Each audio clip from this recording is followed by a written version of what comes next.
Washington में मिले दो दोस्त, बीजिंग के हलक में अटकी जान। ग्लोबल टाइम्स ने रोना शुरू किया अपनी बर्बादी का गान। 50% का डंडा दिखाने वाला अमेरिका आया 18% पर। ट्रंप की अमेरिका फर्स्ट नीति ने भारत के आगे टिके घुटने। यूरोप से पिछड़ने के डर से कांप गया था व्हाइट हाउस। कनाडा के एक्सपर्ट ने खोल दी सुपर पावर की मजबूरी वाली पोल।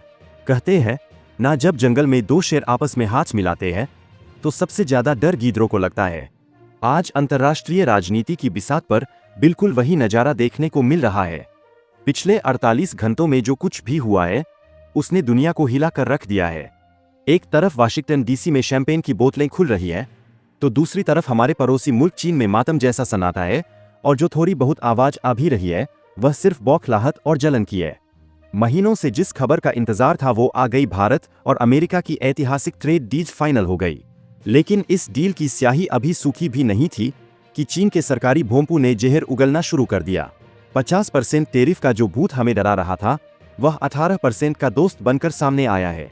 लेकिन रुकिए, यह खबर सिर्फ इतनी सीधी नहीं है जितनी दिख रही है। इस दोस्ती के पीछे एक बहुत बड़ा खेल चल रहा है। एक ऐसा खेल जिसमें अमेरिका ने यू टर्न लिया है। चीन ने ट्रंप की पोल खोली है और कनाडा के एक एक्सपर्ट ने वो सच दुनिया को बता दिया है जिसे अमेरिका छुपाना चाहता था। आखिर चीन को अचानक ट्रंप की ईमानदारी की चिंता क्यों सताने लगी? आखिर क्यों कनाडा कह रहा है कि अमेरिका ने यह डील भारत के प्यार में नहीं बल्कि अपने डर की वजह से की है? और सबसे बड़ा रहस्य, क्या वाकई भारत ने रूस को धोखा दे दिया है या फिर यह ट्रंप का कोई चुनावी जुमला है? हम आपको बताएंगे इस धमाकेदार खबर की पूरी कहानी। तो बने रहिएगा वीडियो पर, और इस संबंध में आपके जो भी विचार हो कमेंट में लिखकर जरूर बताइएगा। भारत ने एक साथ साध लिए पश्चिम के दोनों ध्रुव। दुनिया देख रही है 1.5 अरब लोगों के बाजार का असली जलवा। रूसी तेल पर ट्रंप के दावे की निकली हवा। चीन ने पूछा वो तीखा सवाल जिसका जवाब अब तक किसी के पास नहीं। सबसे पहले बात करते हैं उस आंकड़े की जिसने पूरी दुनिया के अर्थशास्त्रियों का दिमाग घुमा दिया है। याद कीजिए 2024 और 2025 का वो दौर जब डोनाल्ड ट्रंप अपनी रैलियों में चिल्ला चिल्ला कर कहते थे, India is a tariff king. उनका बस चलता तो वह भारत के सामान पर 100% टैक्स लगा देते। व्हाइट हाउस में वापसी करते ही उन्होंने मेक्सिको, कनाडा और चीन पर तो हंटर चला दिया और भारत के लिए भी 50% टैरिफ का फरमान तैयार रखा था। लेकिन कल रात जो हुआ उसे कूटनीति की भाषा में सरेंडर कहते हैं। अमेरिका ने भारत के लिए टैरिफ को 50% से घटाकर सीधा 18% कर दिया। अब सवाल यह है कि आखिर ऐसा क्या हुआ कि ट्रंप का दिल पसीज गया?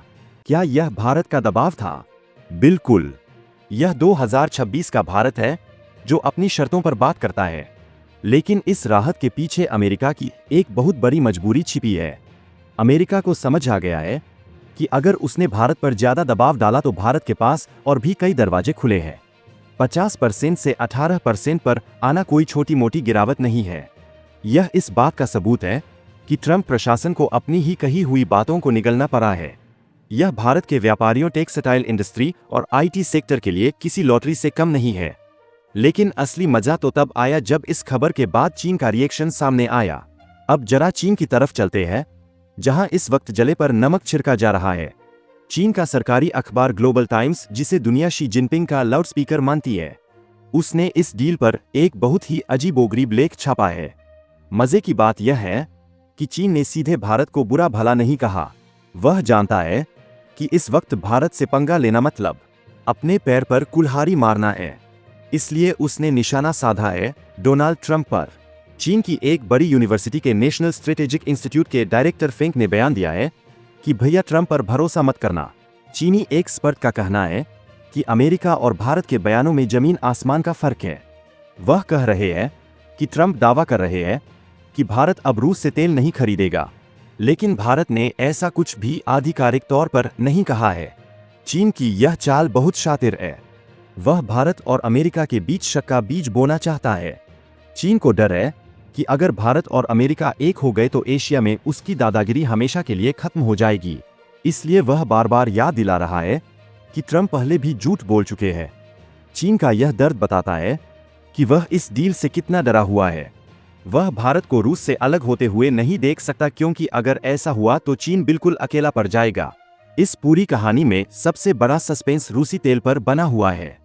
ट्रंप ने डील के बाद बड़ी शान से ऐलान कर दिया कि भारत ने वादा किया है कि वह रूसी तेल की खरीद धीरे धीरे बंद कर देगा। यह बयान सुनते ही पूरी दुनिया के कान खड़े हो गए। क्या भारत अपने पुराने दोस्त रूस को छोड़ देगा? क्या हम अपनी एनर्जी सिक्योरिटी के साथ समझौता करेंगे? यहीं पर चीन ने वह नब्ज पकड़ी है। चीनी मीडिया चिल्ला चिल्ला कर कह रहा है, देखो भारत ने पुष्टि नहीं की है। और सच बात तो यह है कि भारत सरकार की तरफ से अभी तक रूसी तेल बैन पर कोई ऑफिशियल मुहर नहीं लगी है।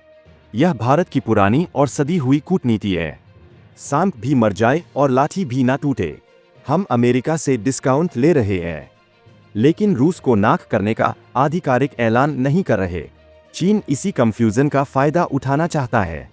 वह रूस को भड़काना चाहता है कि देखो भारत अब अमेरिका की गोद में बैठ गया है। लेकिन नई दिल्ली में बैठे रणनीतिकार कच्ची गोलियां नहीं खेलते। भारत की यह चुप्पी ही उसका सबसे बड़ा हथियार है। हम अमेरिका से तकनीक लेंगे, उनसे व्यापार करेंगे, लेकिन अपनी ऊर्जा जरूरतों के लिए हम किसी के गुलाम नहीं बनेंगे। ट्रंप का बयान शायद उनके घरेलू वोटर्स को खुश करने के लिए हो सकता है, लेकिन भारत की जमीन पर हकीकत कुछ और ही है। अब कहानी में एंट्री होती है एक तीसरे खिलाड़ी की। कनाडा।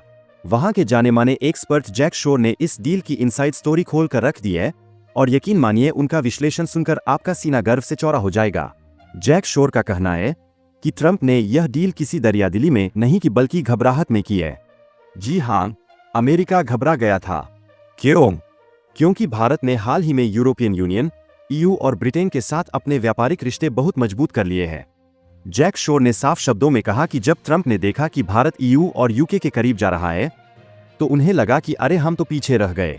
भारत की 1.5 अरब की आबादी और यूरोप की 50 करोड़ की आबादी यानी कुल 2 अरब लोगों का बाजार एक तरफ हो रहा था। अमेरिका जो खुद को दुनिया का चौधरी समझता है, वह इतने बड़े बाजार से कटने का जोखिम नहीं उठा सकता था। कनाडा एक्सपर्ट के मुताबिक इसी डर ने ट्रंप प्रशासन के अंदर बेचैनी पैदा कर दी।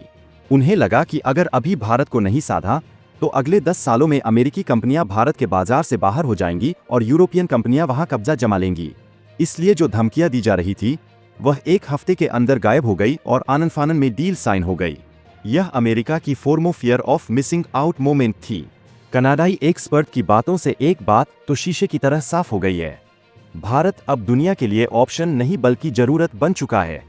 पहले हम अमेरिका के पीछे भागते थे कि सर प्लीज ट्रेड कर लो। आज अमेरिका को डर लग रहा है कि कहीं भारत किसी और के साथ डील ना कर ले। इसे कहते हैं वक्त का पहिया घूमना। जैक शोर ने जो गणित समझाया है वह बहुत पावरफुल है। भारत और यूरोप का मिलन अमेरिका के लिए एक आर्थिक खतरे की घंटी थी। ट्रंप बिजनेसमैन है, वह घाटा नहीं सह सकते। उन्होंने देखा कि भारत के पास विकल्पों की कमी नहीं है। हम रूस से तेल ले सकते हैं, यूरोप से मशीनरी ले सकते हैं और अपनी जरूरतें पूरी कर सकते हैं। अमेरिका को अगर अपनी इकोनॉमी बचानी है तो उसे भारत चाहिए। यह 18% का टैरिफ कोई भीख नहीं है, यह अमेरिका द्वारा दी गई एंट्री फीस है ताकि वह भारतीय बाजार में बना रहे। चीन की असली दिक्कत यही है। उसे लग रहा था कि भारत अलग थलग पर जाएगा, लेकिन भारत तो डील मेकर बनकर उभरा है। हमने अपनी शर्तों पर दुनिया की सबसे बड़ी महाशक्ति को झुकाया है। यह जीत सिर्फ कागजों पर दस्तखत की नहीं है, यह भारत के बढ़ते कद की जीत है। अब सवाल यह उठता है कि आगे क्या होगा? क्या ट्रंप के बयान और चीन की उकसावे वाली बातों से रूस और भारत के रिश्ते खराब होंगे? इसकी संभावना बहुत कम है। पुतिन भी जानते हैं कि भारत को अपनी 140 करोड़ जनता का पेट भरने के लिए और अपनी इकोनॉमी चलाने के लिए फैसले लेने पड़ते हैं। भारत ने कभी भी रूस के खिलाफ वोट नहीं किया, लेकिन इसका मतलब यह नहीं कि हम अपना व्यापार रोक देंगे। चीन की कोशिश है कि वह इस मुद्दे को हवा देकर भारत रूस के बीच दरार पैदा करें। ग्लोबल टाइम्स के लेख का मकसद सिर्फ और सिर्फ यही है।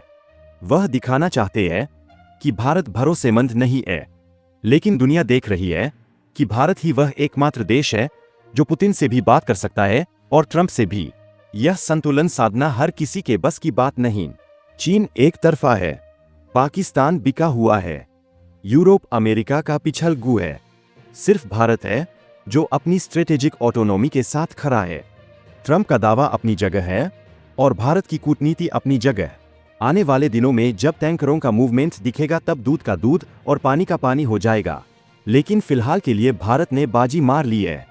इस पूरी घटनाक्रम का सबसे बड़ा निष्कर्ष यह है कि चीन अब एशिया में अकेला पड़ता जा रहा है। उसे अपनी इकोनॉमी गिरती हुई दिख रही है। उसकी कंपनियां भारत से भाग रही है या निकाली जा रही है। और अब अमेरिका ने भारत को मोस्ट फेवर्ड नेशन जैसा दर्जा देकर चीन के जले पर नमक रगड़ दिया है। चीन की चिंता भारत नहीं है। चीन की चिंता यह है कि भारत का अमेरिका, यूरोप और ब्रिटेन के साथ जो यह ट्रेड नेटवर्क बन रहा है, वह चीन की मैन्युफैक्चरिंग बादशाहत को खत्म कर देगा। जब एप्पल के फोन और टेस्ला की गाड़ियां भारत में बनेंगी और बिना ज्यादा टैक्स दिए अमेरिका में बिकेंगी तो चीन की फैक्ट्रियों में ताले लटकना तय है। यही वो डर है जो फिंक जैसे एक्सपर्ट्स की जुबान से बाहर आ रहा है। वो ट्रंप को झूठा बोल रहे हैं, लेकिन असल में वो अपनी हार स्वीकार कर रहे हैं। 2026 का साल चीन के लिए बुरे सपनों वाला साल साबित हो रहा है और भारत के लिए सुनहरे अवसरों का। आपको क्या लगता है? क्या चीन की यह चेतावनी सही है कि ट्रंप पर भरोसा नहीं करना चाहिए, या फिर भारत ने अमेरिका को अपनी मुट्ठी में कर लिया है? अपनी राय नीचे कमेंट बॉक्स में जरूर लिखें।